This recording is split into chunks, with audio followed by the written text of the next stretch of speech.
নমস্কাৰ মেজ মেলৰ মজিয়ালে আপোনাক জনাইছো আন্তৰিক আদৰণি প্ৰিয় দৰ্শক আপোনালোক সকলোৰে জ্ঞাত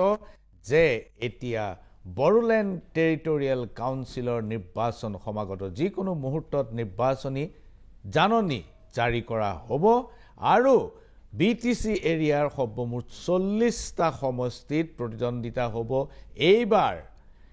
বিপিএফ ইউপিপিএল বিজেপি কংগ্ৰেছ সকলোৱে ইয়াত প্ৰতিদ্বন্দিতা কৰিব এই কেইদিন আমি বিটিসি নিৰ্বাচনৰ লগত জড়িত নেতৃবৃন্দক মেজমেলৰ মজিয়ালৈ নিমন্ত্ৰণ কৰিছিলো আৰু আজি আমাৰ মাজত উপস্থিত অসম চৰকাৰৰ কেবিনেট মন্ত্ৰী আপোনালোকৰ পৰিচিত বিজেপি দলৰ প্ৰাক্তন সভাপতি প্ৰাক্তন বিধানসভাৰ অধ্যক্ষ ৰঞ্জিত কুমাৰ দাস ডাঙৰীয়া আপোনাক নমস্কাৰ আৰু মেজমেলৰ মজিয়ালৈ আপোনাক আন্তৰিক আদৰণি আপুনি বিটিসিৰ নিৰ্বাচনত আৰু বিটিসিৰ ৰাজনীতিত ওতঃপ্ৰোতভাৱে জড়িত আপুনি বিটিসিৰ নিৰ্বাচনী পৰিকল্পনাৰ পৰা আৰম্ভ কৰি তাৰ যিবিলাক ৰণকৌশল হ'ব এই সকলোবিলাকৰ লগত আপোনাৰ পৰিচিতি আছে এতিয়া মোক আপুনি কওকচোন যে বিজেপি দলে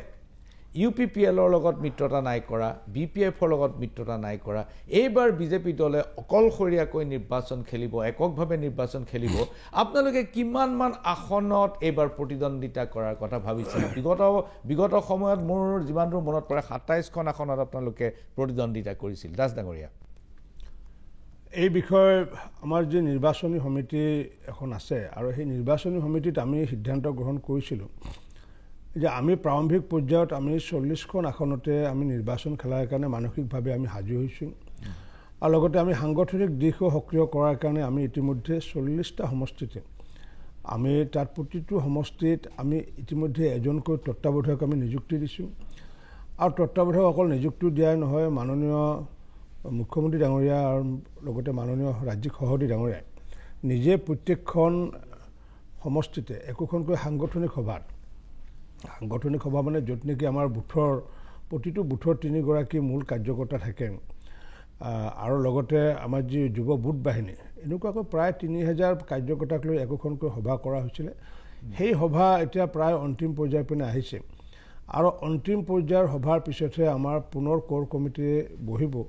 আৰু বহি পেলাই সিদ্ধান্ত ল'ব আমাৰ 40খনতে খেলিম না কিছু সংখ্যক আমি সিট এৰি দিম কিন্তু আমাৰ এতিয়ালৈ আমি সাংগঠনিকভাৱে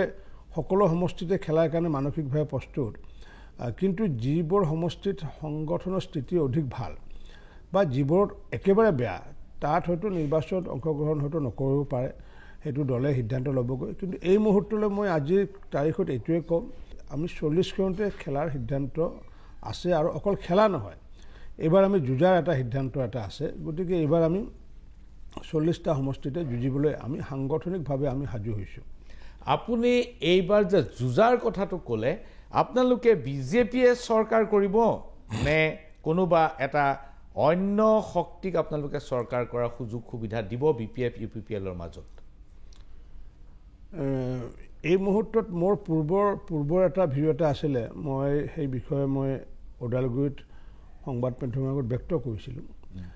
যিহেতু আমি বড়ো ভূমি বুলি ক'লে কাৰণ কিয় যিহেতু বড়োলেণ্ড টেৰিটৰি এলেকা বুলি কয় বড়ো জনগোষ্ঠীক লৈ আচলতে এই চুক্তিখন কৰা হৈছিলে বা সেই অঞ্চলৰ বড়ো জনগোষ্ঠীক যাতে আগন্তুক দিনত যাতে আগুৱাই নিব পৰা যায় তেওঁলোকক যাতে অৰ্থনৈতিক সামাজিকভাৱে বিকশিত কৰিব পৰা যায় তাৰ কাৰণে আচলতে বিটিসি গঠন কৰা হৈছিলে আৰু সেই বিটিসিৰ যি বিটিআৰ এলেকা বড়োলেণ্ড টেৰিটৰি ৰিজন সেই ৰিজনত স্বাভাৱিকতে বড়োসকলক প্ৰাধান্য দি পেলাই আমি আগবাঢ়িছোঁ কিন্তু এই মুহূৰ্তত আমি অকলশৰে নিৰ্বাচনত অংশগ্ৰহণ কৰিছোঁ বা যুঁজিছোঁ পৰৱৰ্তী সময়ত কি হয় সেই বিষয়টো লৈ পেলাই আমাৰ ৰাষ্ট্ৰীয় সমিতিয়ে নিশ্চিত ওপৰত মাৰ্গদৰ্শন আগবঢ়াব আৰু ৰাজ্যিক সমিতিয়ে মাননীয় ৰাজ্যিক সভাপতি হওক বা মাননীয় মুখ্যমন্ত্ৰী ডাঙৰীয়া আৰু লগতে আমি বহি পেলাই সিদ্ধান্ত ল'মগৈ যে কিনো আমি অন্তিম দিশত কিনো কৰিম কিন্তু মই ভাবোঁ যে আমি যদি বিহাৰৰ যদি কথা চাওঁ সাধাৰণতে ভাৰতীয় জনতা পাৰ্টীয়ে মিত্ৰ দলক এটা সন্মান জনাই আহিছে আৰু সমগ্ৰ ভাৰতবৰ্ষত যদি চোৱা যায় মিত্ৰ দলৰ প্ৰতি সন্মান সূচকভাৱে আমি আগবাঢ়িছোঁ এই মুহূৰ্তত আমাৰ দুটা দলে আমাৰ শত্ৰু নহয় বা দুটা দলে আমি এই মুহূৰ্তত মিত্ৰ বুলি ক'ব নোৱাৰোঁ যদিও আমাৰ এলায়েন্স যদিও আমাৰ বিটিসিত আমাৰ যদি এলায়েন্স আছে ইউপিপিএলৰ লগত তাৰে বিপৰীতে আমাৰ বিপিএফৰ লগত আকৌ ফ্লোৰ কোঅৰ্ডিনেশ্যন আছেগৈ গতিকে অসম চৰকাৰখনত যদি চাওঁ আমি আমাৰ লগত ডাইৰেক্টলি আমাৰ UPPL জড়িত আৰু ইনডাইৰেক্টলি ফ্ল'ৰ কোঅৰ্ডিনেশ্যন যদি চাওঁ তেতিয়াহ'লে BPF জড়িত মাননীয় মুখ্যমন্ত্ৰী ডাঙৰীয়াই হওক বা ৰাজ্যিক সভাপতি ডাঙৰীয়াই কৈছে কি যে আমি কাৰো লগত শত্ৰুতা মনোভাৱেৰে আমি নিৰ্বাচনত এইবাৰ অংশগ্ৰহণ কৰিব খোজা নাই আমি অকলশৰে নিজৰ শক্তিৰে আমি যুঁজিম আৰু দুইটা পক্ষক আমি শত্ৰুপক্ষ হিচাপে ল'ব খোজা নাই আমি মিত্ৰপক্ষ হিচাপে ল'ব খোজা নাই আমাৰনো সাংগঠনিক স্থিতি কি আছে আৰু সংগঠনৰ আধাৰতে আমি নিৰ্বাচন তাতে যুঁজিম আৰু পৰৱৰ্তী সময়ত আমি কাৰ লগত থাকোঁ নাথাকোঁ এইটো ৰাষ্ট্ৰীয় সমিতি আৰু আমাৰ ৰাজ্যিক সমিতিয়ে সিদ্ধান্ত ল'বগৈ কাৰণ কিয় যিহেতু ৰাষ্ট্ৰীয় সমিতিৰ কথা মই এইকাৰণে কৈছোঁ যেহেতু NDA আছে NDAৰ যেহেতু পাৰ্টনাৰ UPPL দলৰ এটা পাৰ্টনাৰ গতিকে নিশ্চিত ওপৰত ৰাষ্ট্ৰীয় সমিতিক অৱজ্ঞা কৰি পেলাই কোনো এটা সিদ্ধান্ত লোৱা নহ'বগৈ কাৰণ কিয় NDAৰ পাৰ্টনাৰ হিচাপে ৰাষ্ট্ৰীয় সমিতিৰ নিশ্চিত ওপৰত মাৰ্গদৰ্শন থাকিব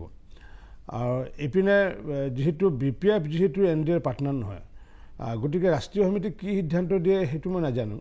কিন্তু ৰাষ্ট্ৰীয় সমিতিৰ নিশ্চিত ওপৰত সিদ্ধান্ত থাকিব তাৰ পৰৱৰ্তী সময়ত আমি আগন্তুক দিনত বিধানসভাৰ প্ৰতি লক্ষ্য ৰাখি পেলাই বা আমি যি বড়োলেণ্ড এলেকাত যিসমূহ জাতি জনগোষ্ঠীক যি বিকশিত কৰাৰ যি প্ৰয়াস কাৰণ কিয় আমি যিহেতু শান্তি তাত BTR এলেকাত শান্তি যদি আনিছে তেতিয়া একমাত্ৰ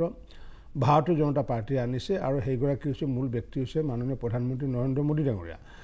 আৰু সেইটো সাক্ষী মই নিজে সাক্ষী কাৰণ কিয় যেতিয়া 14 চনত যেতিয়া প্ৰধানমন্ত্ৰী নৰেন্দ্ৰ মোদী ডাঙৰীয়াই দায়িত্ব লোৱাৰ পিছতে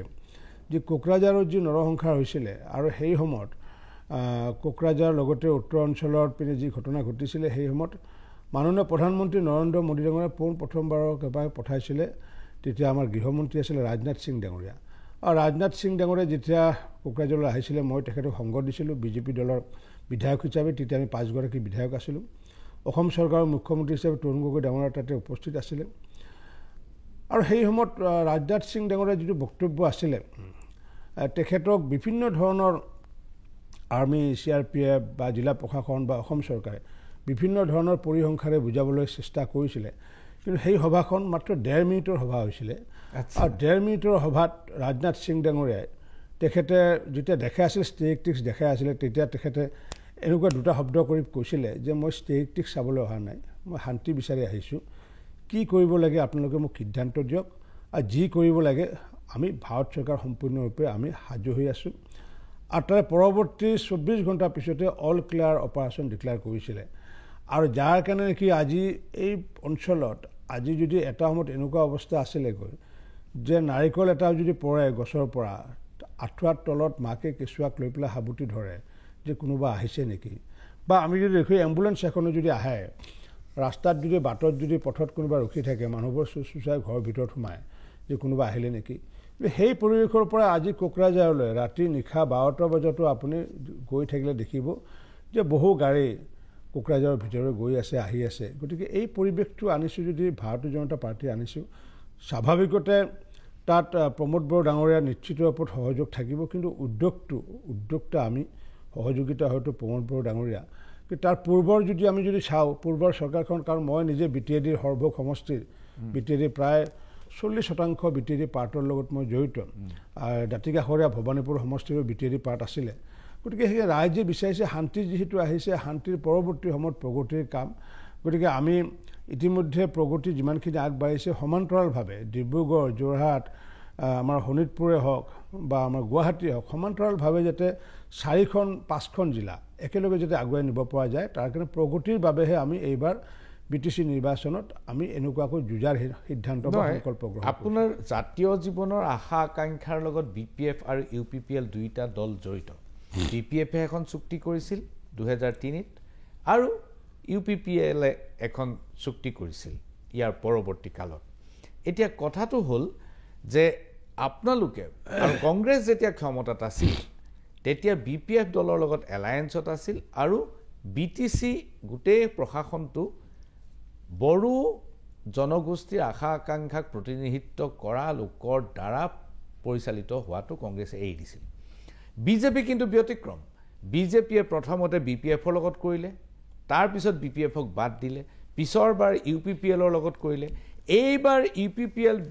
BPF দুইটাকে বাদ দি বিজেপিয়ে নিজে চৰকাৰ কৰিব খুজিছে এতিয়া কথাটো হ'ল যে জাতীয় আশা আকাংক্ষাৰ লগত জড়িত শক্তিসমূহক একাষৰীয়া কৰি যেতিয়া ৰাষ্ট্ৰীয় দল এটা তাত প্ৰৱেশ কৰে সেই কথাটো বড়ো জনসাধাৰণে মানি ল'ব বুলি আপুনি ভাবেনে?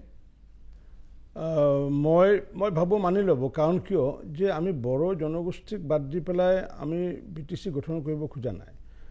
বা বড়ো জনগোষ্ঠীৰ জৰিয়তে চলি থকা যি সংগঠন UPPL হওক বা BPF হওক তেওঁলোকক আমি বাদ দি পেলাই আমি কোৱা নাই যে তেওঁলোকক বাদ দি পেলাই আমি চৰকাৰ গঠন কৰিম। নিশ্চিত আমাৰ মনৰ ইচ্ছা হৈছে যে দুইটা দলে থাকক আমাৰ লগত, আৰু এইকাৰণে বিচাৰিছোঁ আপচুৰ সভাপতি দীপেন বড়ো ডাঙৰীয়াই যেনেকুৱাকৈ দুইটা দলকে একত্ৰিত কৰিব বিচাৰিছিলে, আৰু সেই ক্ষেত্ৰত আমি সকলোৱে এই বিষয়টো আমি সন্মতি প্ৰদান কৰিছিলোঁ, আৰু আমি কৈছিলোঁ যে দুইটা দল যদি একত্ৰিত হয় আৰু সেইটোৰ ষ্টেক হোল্ডাৰ BJP হ'বগৈ। কাৰণ কিয়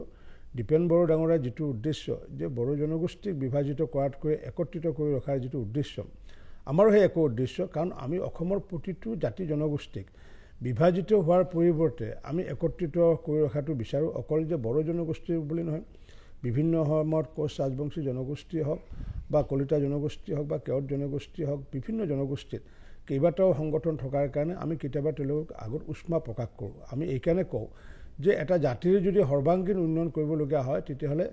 এটা সংগঠনৰ জৰিয়তে যদি সকলোৱে একেটা আদৰ্শৰে যদি লালিত পালিত হৈ যদি কাম কৰে তেতিয়াহ'লে ইয়াৰ সুফল পোৱা যায়। আৰু সেই কথাখিনি অন্য জনগোষ্ঠীৰ ক্ষেত্ৰত যেনেকুৱা কৈছিলোঁ, বড়ো জনগোষ্ঠীৰ ক্ষেত্ৰতো আমি পূৰ্বতো কৈছিলোঁ এই কথাষাৰ আমি এতিয়াও কৈ আহিছোঁ। গতিকে আগন্তুক দিনতো এই প্ৰক্ৰিয়া যদি অব্যাহত থাকে বা আগন্তুক দিনতো যদি দুটা এই জনগোষ্ঠীৰ যদি 2-3টা সংগঠন যদি একত্ৰিত হয় তেতিয়া মই ভাবোঁ যে সেইটো ক্ৰেডিটটো সেইটো আমাৰে ক্ৰেডিট হ'ব। কাৰণ কিয় আমি আজি এনেকুৱা পৰিস্থিতিলৈ আগবঢ়াৰ কাৰণে হয়তো আজি দীপেন বড়ো ডাঙৰীয়াই হওক বা যি ৰাজনৈতিক দলসমূহে যি কথাবোৰ কৈ আছে, গতিকে আমাৰ সেইটো ডিমত নাই, আমিতো ভালে পাম সেইটো। কাৰণ আমাৰ মূলগত উদ্দেশ্য হৈছে কি যে তাত থকা সমূহ 26টা যি জাতি জনগোষ্ঠীৰ সমধিকাৰৰ লগতে তেওঁলোকক যদি আগুৱাই নিব পৰা যায়, আৰু লগতে বড়ো জনগোষ্ঠীৰ যাতে মনত যাতে কোনো ক্ষোভ নাথাকে সেই বিষয়টো নিশ্চিত ওপৰত আমাৰ দলে পূৰ্বতেও চিন্তা কৰিছে আৰু এতিয়াও চিন্তা কৰিছে। যাৰ কাৰণে নেকি নৰসংহাৰ হোৱাৰ সময়ত অকল ৰাজনাথ সিং ডাঙৰীয়া নহয়, পৰৱৰ্তী সময়ত প্ৰধানমন্ত্ৰী নৰেন্দ্ৰ মোদী ডাঙৰীয়া নিজে আহিছে, পৰৱৰ্তী সময়ত অমিত শ্বাহ ডাঙৰীয়া। সেইটোতো সেই সময়ত তেওঁলোকৰ দায়িত্ব আছিল, সেইটো মই বুজি পালোঁ। অকল BJP চৰকাৰ বুলি নহয়, আন চৰকাৰ হ'লেও কেন্দ্ৰীয় প্ৰতিনিধি দল নিশ্চয় আহিলেহেঁতেন। দাস ডাঙৰীয়া, মই আপোনাৰ পৰা এটা কথা, মই এই কথাটো জনমানসত এটা প্ৰতীয়মান হৈছে। আপোনালোকৰ দল এই যোৱা 10 বছৰৰ যিটো ৰাজনীতি, 10-11 বছৰৰ যিটো ৰাজনীতি, গোটেই সমগ্ৰ দেশতে এটা মানুহৰ ৰাজনৈতিক মহলত আৰু বিদ্যুৎ সমাজত এইটো চৰ্চা হৈ আহিছে যে BJP দলে প্ৰথমতে একোটা অঞ্চলত কাম কৰিবৰ বাবে স্থানীয় আঞ্চলিক শক্তিটোৰ লগত মিত্ৰতা কৰে আৰু কৰি পেলাই সেই আঞ্চলিক শক্তিটোৰ বুকুচাত উঠি ক্ষমতালৈ আহে, আৰু ক্ষমতালৈ আহি নিজৰ শক্তি বিস্তাৰ কৰি সেই আঞ্চলিক শক্তিটোক নিঃশেষ কৰি পেলায়। এতিয়া আপোনালোকে যোৱাবাৰ এই কথাটোত আপোনালোকৰ, মই আৰু উদাহৰণ মই দিব খোজা নাই, কিন্তু উদাহৰণ যথেষ্ট আছে। কিন্তু ঘটনাটো হ'ল এই যে ধাৰণাটো হৈছে জনমানসত, এতিয়া অসম গণ পৰিষদ দলত এটা ত্ৰস্তমান অৱস্থাৰ সৃষ্টি হৈছে যে আমাকো এইটো কৰিব নেকি, BPFক বাদ দিলে, UPPLক বাদ দিলে, এলায়েন্স ভাঙিলে, এতিয়া নিজে কণ্টেষ্ট কৰিছে, এতিয়া আমাৰ সমষ্টিবোৰ BJP লৈ যাব নেকি, এনেকুৱা এটা ধৰণৰ ধাৰণা জনমানসত মানে প্ৰতীয়মান হৈছে। গতিকে আপুনি এই কথাটো কি ধৰণে লয়? চাওক, ইয়াত যদি আমি এটা লজিকৰ কথা আহিব, আমি সততে এটা কথা কওঁ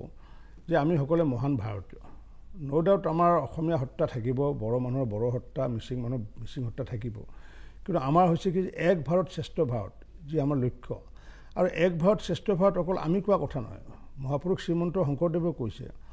আমাৰ যি মনীষীসকল আছে, আমাৰ জ্যোতিপ্ৰসাদ আগৰৱালাই হওক বা বিষ্ণুপ্ৰসাদ ৰাভাই হওক বা ভূপেন হাজৰিকাই হওক বা অম্বিকা ৰায়চৌধুৰী হওক, তেওঁলোকে কিন্তু ভাৰত বন্দনা কৰিছে। ভাৰত বন্দনাটো যেতিয়া অসম আন্দোলন যেতিয়া আহিলে, অসম আন্দোলন অহাৰ পিছত ভাৰত বন্দনাৰ সলনি অকল অসম বন্দনা আৰম্ভ হৈছিলে। কিন্তু আমি যদি মনীষীসকল মহাপুৰুষসকলৰ মুখত যদি চাওঁ যে ধন্য ধন্য কলিকালত, ধন্য ধন্য নৰতনু ভাল, জনমে লভিলো ভাৰতে বৰিষে। গতিকে মহাপুৰুষ শ্ৰীমন্ত শংকৰদেৱ জনাই ভাৰতত জন্মগ্ৰহণ কৰিহে কিন্তু ধন্য ভাবলৈ কৈছিলে। ঠিক তেনেকুৱা প্ৰতিগৰাকী ব্যক্তিৰ চাওক যে ভাৰতবৰ্ষক লৈ পেলাই সকলোৰে কথা আছে। গতিকে সেইকাৰণে আমাৰ ভাষা, কৃষ্টি, সংস্কৃতি, আমি অসমীয়া। মহাপুৰুষ শংকৰদেৱে আমাক যিখিনি দি থৈ গ'ল, অসমীয়াৰ স্বকীয় এটা আমাক মানে পৰিচয় দি থৈ গ'ল, কিন্তু তাৰ মাজতে কিন্তু আমি যে মহান ভাৰতীয়, ভাৰতত জন্মগ্ৰহণ কৰি যে একোজন যে মহান ভাৰতীয় আমি সেই কথাষাৰ কিন্তু মহাপুৰুষসকলে কৈ থৈ গৈছে গতিকে এক ভাৰত শ্ৰেষ্ঠ ভাৰত যি আমাৰ নীতি সেই নীতিৰ আধাৰত আমাৰ ভাৰত ভূখণ্ডত যিমানটো অঞ্চলে নাথাকক সকলোতে আমি সমবিকাশ বিচাৰিছোঁ তাৰ লগতে বিচাৰোঁ কি যে আমাৰ যি দলীয় দৰ্শন সেই দৰ্শন আদৰ্শৰে যাতে সকলোকে যাতে চামিল কৰিব পাৰোঁ কাৰণ কিয় আমাৰ দৰ্শন যি আমাৰ দৰ্শনৰ মানুহে বিচৰা দৰ্শনটোৱে আমাৰ দৰ্শন আমি যদি অন্তৰ্দয়াৰ কথা যদি কওঁ যে একেবাৰে নিষ্পেক্ষিত বঞ্চিত অৱহেলিতসকলক আগুৱাই নিয়া সেইটো আমাৰ দৰ্শন গতিকে সেই দৰ্শন হ'ব লাগিলে অন্য অঞ্চলত যেনেকুৱাকৈ আমাৰ আপলিফমেণ্ট হৈ আহিছে ঠিক তেনেকুৱাকৈ BTC অঞ্চলৰ 26টা জনগোষ্ঠীৰে আপলিফ্ট হ'ব লাগিব আজি যেনেকুৱাকৈ আজি ডিমাচা নাই এইটো মই বুজি পালোঁ এতিয়া মই সুধিব খুজিছোঁ এইটো এটা ৰাজনৈতিক কথা আপোনাৰ পলিটিকেল এজেণ্ডাৰ লগত আন দলৰ পলিটিকেল এজেণ্ডা নিমিলিব পাৰে কিন্তু কিছুমান কমন মিনিমাম পইণ্টছ আছে যিবিলাকত আপোনালোক ঐক্যবদ্ধ হয় এতিয়া মই সোধা প্ৰশ্নটো আছিল সেই বিষয়ে মই আকৌ সুধিম এইখিনিতে লৈছোঁ ক্ষণিক সময়ৰ বাণিজ্যিক বিৰতি চাই থাকক মেজমেল পুনৰ ঘূৰি আহিছোঁ মেজমেলৰ মজিয়ালে আৰু মেজমেলত আজি আমাৰ মাজত উপস্থিত কেবিনেট মন্ত্ৰী ৰঞ্জিত কুমাৰ দাস ডাঙৰীয়া পুনৰ ঘূৰি আহিছোঁ BTC প্ৰসংগলৈ BTCত মই সোধা প্ৰশ্নটো আছিল যে আপোনালোকে সদায় প্ৰথম প্ৰৱেশ কৰোঁতে এটা আঞ্চলিক শক্তিৰ লগত বুজাবুজিত আহে আৰু যেতিয়া আপোনালোকৰ ক্ষমতা বৃদ্ধি হয় তেতিয়া সেই আঞ্চলিক শক্তিটো নিশেষ কৰি পেলাই এতিয়া আপুনি দুবাৰমান আপুনি বিহাৰৰ উদাহৰণ দিলে হয় বিহাৰত আপোনাৰ সংখ্যা বেছি আছে কিন্তু তথাপিও আপুনি নীতিশ কুমাৰকে আপোনালোকে সমৰ্থন কৰি আহিছে ইয়াত এটা পলিটিকেল কম্পালচন আছে কাৰণ নাম্বাৰ গেমটোত কোনোবা এটা পাৰ্টিয়ে আপুনি ছাপোৰ্ট ল'বই লাগিব নহ'লে বিহাৰত আপোনাৰ সেই শক্তিটো নাই আৰু এইবাৰ 2025ৰ শেষত যেতিয়া বিহাৰত যিটো নিৰ্বাচন হ'ব আপোনাৰ দলে ইতিমধ্যে টঙালি বান্ধিছে যে কোনো কাৰণতে এইবাৰ JDU কোনো ধৰণৰ সুযোগ নিদিয়ে নীতিশ কুমাৰো গম পাই গৈছে মেছেজ পাই গৈছে যে এইবাৰ তেওঁৰ ছুটি হ'ব আৰু তেওঁ ক্ষমতাৰ পৰা যাব লাগিব এইবাৰ BJPয়ে নিজে চৰকাৰ কৰিব এইটোৱে আপোনালোকৰ ষ্ট্ৰেটেজি আৰু সেইকাৰণে AGPৰ দৰে পাৰ্টিবিলাকৰ মাজত এটা শংকা হৈছে যে এইটো কি হ'বগৈ আমাক নিশেষ কৰি পেলাব নেকি এতিয়া এক ভাৰত শ্ৰেষ্ঠ ভাৰত এজেণ্ডাটো আপুনি কৈছে কিন্তু আপোনাৰ এজেণ্ডাৰ লগত মন নিমিলা বহুত দল থাকিব পাৰে আৰু ইউনিটি ইন ডাইভাৰ্চিটিটো ভাৰতৰ এটা সত্তা ভাৰতৰ পৰিচয় গতিকে আপুনি এই শক্তিবিলাকক আপুনি কেনেধৰণে নিশেষ কৰিবলৈ চেষ্টা কৰিব চাওক মই যে সত্তা নিশেষ হোৱাৰ কথাই নাহে ৰাজনৈতিক দলৰ কথা বেলেগ কাৰণ কিয় ৰাজনৈতিক দলৰ বিভিন্ন ধৰণৰ ইছ্যু থাকে বিভিন্ন ধৰণৰ দৰ্শন থাকে এতিয়া মই যদি এটা উদাহৰণ দিব চাওঁ এতিয়া চাওক আজি ডিমাচা যিটো ডিমাচা ভাষা এই অসমত এই ভাৰতবৰ্ষত ইমানবোৰ ভাল চৰকাৰ থকাৰ পিছতো কিন্তু ডিমাচা ভাষা আল্টিমেটলি কি হৈ গ'ল মৰি গ'লগৈ ঠিক তেনেকুৱাকৈ যদি আমি চাওঁ যে আমাৰ যিসমূহ ৰাভা জনগোষ্ঠীয় যিসমূহ তেওঁলোকৰ ভাষা কৃষ্টি সংস্কৃতিটো আছে বেলেগ কথা কিন্তু ভাষাটো যদি স্কুলত যদি পঢ়াব নোৱাৰে তেতিয়াহ'লে সেই ভাষা কিমান দিন বাচি থাকিব গতিকে আজি ভাৰতীয় জনতা পাৰ্টীৰ চৰকাৰ আছে কাৰণে আজি কিছুদিন আগতে যোৱা বছৰ মই নিজে মিচিং মাধ্যমৰ মই কিতাপ বিতৰণ কৰি পেলাই মিচিং স্কুলত তাত মিচিং জাতীয় স্কুলত তাতে ক্লাছ আৰম্ভ কৰিছিলোঁ ঠিক তেনেকুৱাকৈ এতিয়া আমাৰ ৰাভা জনগোষ্ঠীয় যিসমূহ সেয়াত যাতে ৰাভা ভাষাৰে যাতে ল'ৰা ছোৱালীসকলে আগবাঢ়িব পাৰে এটা ডিমাচা শব্দ নোহোৱা হোৱাৰ কাৰণে আল্টিমেটলি তাত ইংলিছে স্থান পালেগৈ বা হিন্দীয়ে স্থান পালেগৈ গতিকে একেখন অসমৰ এটা জনগোষ্ঠীৰ যদি এনেকুৱা বিপৰ্যয় হৈ থাকে আজি যদি মই ডিমাচাৰ যদি কথা কওঁ বা আমাৰ যদি ডিমা হাছাৰ কথা কওঁ তেতিয়াহ'লে তাত ভাৰতীয় জনতা পাৰ্টীৰ চৰকাৰ থকাটো ভাল হ'ল নে বেয়া হ'ল কাৰণ কিয় এই যে তেওঁলোকৰ ভাষাটোক যে পুনৰুদ্ধাৰ কৰিব লাগে এই ব্যৱস্থাটো BJPহে কৰিলে নাই কৰা ডাঙৰীয়া মই আপোনাক মনত পেলাই দিওঁ অৰুণাচল যেতিয়া সৃষ্টি হৈছিল অৰুণাচলৰ নিজা ভাষা সব আছিল কিন্তু কথাটো হ'ল তেতিয়া তদানীন্তন চৰকাৰে তেতিয়া কি BJP চৰকাৰ বুলি মই কোৱা নাই তাত হিন্দী ভাষাটো জাপি দিলে আৰু ৰাষ্ট্ৰীয় স্বয়ংসেৱক সংঘ আৰু বিশ্ব হিন্দু পৰিষদৰ বহুত মানুহ গৈ তাত স্কুল পাতি প্ৰচাৰ চলাই হিন্দী ভাষাটো একেবাৰে অৰুণাচলৰ ভাষা কৰি পেলালে এইটো আপুনি অস্বীকাৰ কৰিব নোৱাৰে সেইটো ভালেহে পাব লাগে আপুনি কাৰণ কিয় তাত তেওঁলোকৰ ভাষাটো নোহোৱা কৰি পেলালে তেওঁলোকৰ ভাষাটো নিজা ভাষাটো নোহোৱা হৈ হিন্দী ভাষাৰ আগ্ৰাসনৰ বিপৰীতে তাত ৰাষ্ট্ৰীয় ভাষা হিন্দীটো তাত প্ৰতিষ্ঠা কৰাটো আমাৰ ভালেই আমাৰ নো ডাউট আমি তেওঁলোকৰ যিবোৰ অৰুণাচলৰ যিবোৰ নিজস্ব ভাষা আছে সেই ভাষাবোৰ এতিয়াও যদি তেওঁলোকে কৰে কাৰণ চৰকাৰটো তাত ভাৰতীয় জনতা পাৰ্টীৰ চৰকাৰ আমি যেনেকুৱাকৈ মুখ্যমন্ত্ৰী ডক্টৰ হিমন্ত বিশ্ব শৰ্মা ডাঙৰীয়া নিজে তেখেতে কৈছিলে নহয় ডিমাচা ভাষা প্ৰৱৰ্তন হ'ব লাগে তেনেকুৱাকৈ আমাৰ মিচিং অধ্যুষিত অঞ্চলত মিচিং স্কুলবিলাকত মিচিং ভাষাৰে পঢ়া শুনা কৰিব লাগে মই যেতিয়াখন উদ্বোধন কৰিবলৈ গৈছিলোঁ তাতে এনেকুৱা এখন গাঁৱত মই গৈছিলোঁ অসমীয়া ভাষা তেওঁলোকে ক'বও নোৱাৰে বুজিও নাপায় কিন্তু অকল মিচিং ভাষাৰে তেওঁলোকে গাঁওখন পৰিচালিত হৈ আছিলে কিন্তু আগন্তুক দিনত তেওঁলোকে যদি কম্পিটিশ্যন কৰিবলগীয়া হয় তেতিয়া স্বাভাৱিকতে নাই মই প্ৰশ্নটো সুধি আছোঁ আপোনাক যে যিবিলাক আঞ্চলিক শক্তি এই শক্তিবিলাকক পলিটিকেল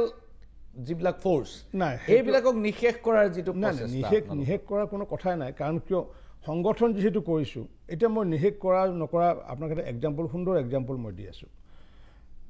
এইবাৰৰ পঞ্চায়তৰ নিৰ্বাচন আমি কি কৰিছোঁ একেলগে যুঁজিছোঁ অসম গণ পৰিষদ আৰু ভাৰতীয় জনতা পাৰ্টি অৰ্থাৎ মিত্ৰজোঁট হিচাপে তাৰ আগৰ যিটো পঞ্চায়ত নিৰ্বাচন হৈ গ'ল তেতিয়া মই দলৰ সভাপতিৰ দায়িত্বত আছিলোঁ মই তেতিয়া কৈছিলোঁ যে নহয় আমি অকলে আমি যুঁজিম পঞ্চায়তত কাৰণ কিয় যে নিজৰ শক্তিটোনো কিমান আছে আমি চাওঁ কাৰণ আমি এলায়েন্সত চৰকাৰ গঠন কৰাৰ পিছত আজি এটা দলে কয় যে নহয় আমাৰ বোকাচাত উঠি জিকিছে আমাৰ দলে কয় যে নহয় আমাৰ বোকাচাত উঠি কোনোবাই জিকিছে গতিকে মই সেইকাৰণে টেষ্ট কৰাৰ কাৰণে সেইবাৰ আমি কি কৰিছিলোঁ পঞ্চায়ত নিৰ্বাচনটো অকলে খেলি পেলাই আমি অসমৰ ভিতৰত যিমান ৰাজনৈতিক দল আছে তাতকৈ সৰ্বশ্ৰেষ্ঠ নম্বৰ পাবলৈ সক্ষম হৈছিলোঁ ছিট পাবলৈ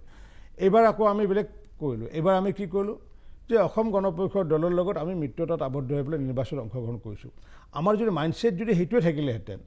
এইবাৰো নিৰ্বাচন আমি কি কৰিলোহেঁতেন আমি অকলে যুঁজিলোহেঁতেন কিন্তু এইবাৰতো আমি অসম গণ পৰিষদত যুঁজিছোঁগৈ গতিকে তেনেকুৱা মাইণ্ডছেট নাই আৰু সেইটো প্ৰমাণ হৈছে যোৱাবাৰ পঞ্চায়ত নিৰ্বাচন আৰু এইবাৰো পঞ্চায়ত নিৰ্বাচনটো চালে গম পাব হাগ্ৰামা মহিলাৰী আপোনালোকৰ এক প্ৰকাৰ নেচাৰেল এলি আছিল কংগ্ৰেছৰ পৰা তেওঁ আহিছিল কংগ্ৰেছৰ লগত মিত্ৰতা আছিল তাৰপিছত তেওঁ মিত্ৰতা ভংগ কৰি বিজেপিৰ লগত মিত্ৰতা কৰিছে আৰু বিজেপিৰ লগত তেওঁৰ তেনেকুৱা কোনো সংঘাত নাছিল তেওঁৰ কেইবাজনো MLAক আপোনালোকে মন্ত্ৰী কৰি লৈছিল চন্দন ব্ৰহ্ম প্ৰমীলাৰাণী ব্ৰহ্ম এইসকলক মন্ত্ৰী কৰি লৈছিল কিন্তু হাগ্ৰামা মহিলাৰীক আপোনালোকে হঠাতে পৰিত্যাগ কৰিলে এটা ঘটনা মোৰ মনত পৰিছে দাস ডাঙৰীয়া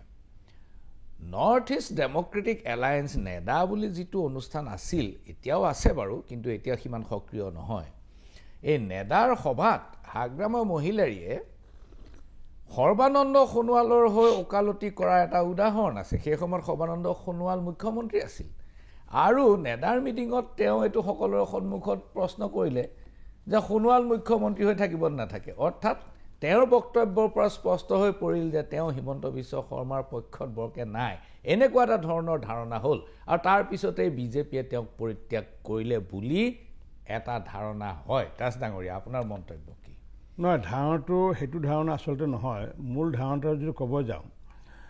তেতিয়াতো মই দলৰ সভাপতিৰ দায়িত্বত আছিলোঁ হয় আৰু সেই সময়ত আমাৰ 2015 চনত আমাৰ ধৰ্মনাৰায়ণ দাস নামৰ এগৰাকী মাত্ৰ আমাৰ MCLA জয়যুক্ত হৈছিলে আৰু এইপিনে জয়যুক্ত হোৱাৰ পিছত যেতিয়া আমি এই বিষয়টো লৈ পেলাই মই আৰু তেতিয়া আমাৰ বিত্তমন্ত্ৰী ডক্টৰ হিমন্ত বিশ্ব শৰ্মা ডাঙৰীয়া আৰু আমাৰ ফণী শৰ্মা ডাঙৰীয়া আমি তিনিগৰাকীয়ে হাগ্ৰামা মহিলাৰ তাত গৈছিলোঁ আমি লগত 4গৰাকী সভাপতি আছিলে আমি তেওঁলোকক কৈছিলোঁ যে আগন্তুক দিনত আমাৰ যাতে মিত্ৰজোঁট যাতে ভাল ধৰণে যাতে সকলোৱে একচেপ্ট কৰিব পাৰে পাৰ্টিকুলাৰলি ভাৰতীয় জনতা পাৰ্টিৰ কাৰ্যকৰ্তাসকলে যিহেতু আমাৰ এগৰাকী যিহেতু MCLA আছে MCLA গৰাকীক আপোনালোকে ক'ৰবাত নহ'লে ক'ৰবাত হ'লেও এটা EM এটা আপোনালোকে দি দিয়ক কাৰণ যিহেতু অসম চৰকাৰত আপোনালোকৰ মন্ত্ৰী দুগৰাকীকৈ মন্ত্ৰী আছেগৈ আৰু সেই কথাখিনি মই তেখেতক অনুৰোধ কৰাৰ পিছতে তেখেতে কৈছে যে আমি BTCত কোনো ধৰণৰ মিত্ৰতা কৰা নাই মই কৈছোঁ সেইটো ঠিক BTCত মিত্ৰতা হোৱা নাই বা হোৱা নাছিলে কিন্তু এতিয়া যাতে আমি কাৰ্যকৰ্তাসকলক ক'ব পাৰোঁ আমাৰ একমাত্ৰ MCLA গৰাকীক আমাক আপোনালোকে EMটো দিব লাগে আৰু তেতিয়া তেখেতে কথাখিনি একে আখৰে নাকচ কৰিছিলে নাকচ কৰি পেলাই কৈছিলে যে নহয় BTCত আমি কোনো ধৰণৰ কাৰো লগত আমি এলায়েন্স নকৰোঁ এইটো আমি অকলে ইয়াতে থাকিম আমাৰ প্ৰশ্ন হৈছে কি ভাৰতীয় জনতা পাৰ্টিৰ হাজাৰ বড়ো জনগোষ্ঠীয় মূলৰ আমাৰ কাৰ্যকৰ্তা আছে ওদালগুৰিৰ সেই সময়ৰ জিলা সভাপতি বড়ো জনগোষ্ঠীও আছিলে এতিয়াও বড়ো জনগোষ্ঠী সুনীল বসুমতাৰী সেই সময়ত কাৰ্তিক বড়ো আছিলে তেতিয়া এতিয়া যেনেকুৱাকৈ আমাৰ বড়ো জনগোষ্ঠীও আমাৰ পূৰ্বতো আছিলে আমাৰ এগৰাকী বড়ো জনগোষ্ঠীয় মূলৰ সভাপতি তেওঁলোকতো মনে প্ৰাণে ভাৰতীয় জনতা পাৰ্টি বিচাৰিছে আমিতো জোৰ কৰি কোনো বড়ো জনগোষ্ঠীৰ মানুহক আমিতো কোৱা নাই যে আপোনালোকে প্ৰেছাৰ কৰি পেলাই যে বিজেপি আমি কাকো কোৱা নাই বড়ো জনগোষ্ঠীৰ মানুহসকলে কৈছিলে যে আমাক যদি EM এটা নিদিয়ে তেতিয়াহ'লে আমি অকলে সংগঠন আমি কৰি পেলাই আগন্তুক দিনত পুনৰ আমি BTC নিৰ্বাচনত আমি সাজু হ'ব লাগে আৰু যাৰ কাৰণে আমাৰ 4গৰাকী তেতিয়া সভাপতি আছিলে এতিয়া 5গৰাকী তামোলপুৰখন লৈ পেলাই তেওঁলোকে 4 লাখ সদস্য ভৰ্তি কৰাৰ পিছত পৰৱৰ্তী সময়ত আমি 2020 চনত আমি 9 গৰাকীকৈ আমি জিকাবলৈ সক্ষম হৈছিলোঁ আৰু এই আহ্বানটো তেতিয়া কিন্তু বড়ো জনগোষ্ঠীয় মূলৰ 2 গৰাকী যি আমাৰ সভাপতি আছিলে ওদালগুৰিৰ সভাপতি আছিলে আৰু হেৰিয়াৰ সভাপতি আছিলে কোকৰাঝাৰৰ তেওঁলোকৰ পৰা আহিছিলে যে যিহেতু তেওঁলোকে আমাক ইএমও নিদিয়ে আনকি ইএম নালাগে তেওঁলোকে বৰঞ্চ এইটোও কৈছিলে যে আপোনালোকে ইয়াতে বুথ কমিটি কিয় বনাব আমি তেতিয়া ক'লো আৰে সমগ্ৰ ভাৰতবৰ্ষত বুথ কমিটি বনোৱাৰ কাৰণে আমাক নিৰ্দেশ প্ৰদান কৰিছে গতিকে আমি বুথ কমিটি বনাবই লাগিব আৰু তেতিয়া তেওঁলোকৰ সেইটো আপত্তি যেতিয়া আছিলে তেতিয়া আমি কৈছিলোঁ যে আমি অকলে চলিম আমি অকলে যামগৈ আৰু নিজাকৈ সংগঠন কৰিম যাৰ ফলস্বৰূপে আজি ভাৰতীয় জনতা পাৰ্টিৰ এনেকুৱা স্থিতি এটা আহিছে আৰু মই এইখিনিতে আপোনাক এই কথাষাৰ ক'ব খোজোঁ যে আমি যেনেকুৱাকৈ 1টাৰ পৰা 9টা আমি পাইছোঁগৈ আৰু 9টাৰ পৰা অতি কমেও আমি 18টা ছিট আগন্তুক দিনত পামগৈ এইটো মোৰ ভাষ্য নহয় আমি বিভিন্ন কাৰ্যকৰ্তাৰ লগত তেওঁলোকৰ লগত আলাপ আলোচনা কৰি তেওঁলোকৰ লিপছ দেখি পেলাই যিটো গম পাইছোঁ 18টা ছিট পামগৈ কাৰ লগত আমি চৰকাৰ কৰোঁ নকৰোঁ সেইটো ৰাষ্ট্ৰীয় সমিতি আৰু ৰাজ্যিক সমিতিয়ে সিদ্ধান্ত গ্ৰহণ কৰিব এইটোৰ পৰা স্পষ্ট হৈ গ'ল যে বিজেপিয়ে 18খন আসন লক্ষ্য স্থিৰ কৰিছে ন্যূনতম 18খন আসন বিটিচিত বিজেপিয়ে লক্ষ্য স্থিৰ কৰিছে আৰু তেওঁলোকে ইয়াতকৈ বেছি আসনত প্ৰতিদ্বন্দ্বিতা কৰিব সেইটো